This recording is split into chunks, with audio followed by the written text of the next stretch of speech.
Здравей, Любов! Днес е деня да станем семейство.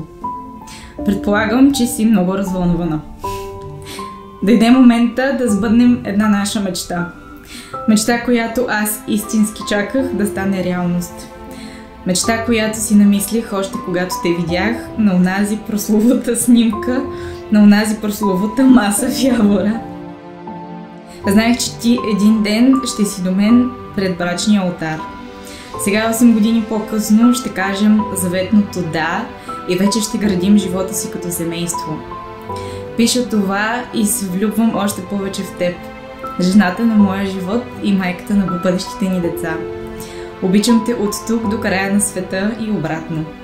И сега, да не ти стане прекалено сълзливо и разчувстващо, да ти напомня.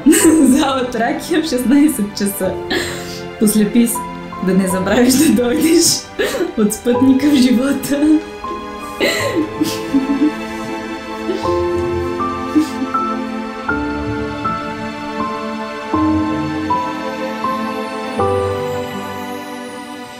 Здравей, Любов!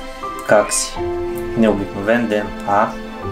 Сякаш дълго време сме мислили и мечтали за него, а сега, когато е факт, емоциите бликат и го превръщат в магически миг. Няма да забравя как започна всичко, преди 8 години, онази топла пролет. Няма да забравя деня, в който се запознахме и се сбогувахме, ме нарече момичето с най-красивата усмивка. Няма да забравя как ме целуна за първи път и хвана ръката ми. Я ела тук. И от тогава не искам да ме пускаш за нищо на света. Извървяхме и постигнахме толкова много. Двама, един до друг.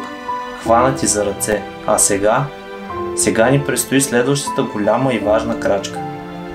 Търся ръката ти, за кораж, но знам, че след малко ще я видя протегната към себе си и ще я уловя. Чакам те там, любов моя, за да изкачим заедно следващото стъпалце на нашата стълбичка. Твоя Борислава.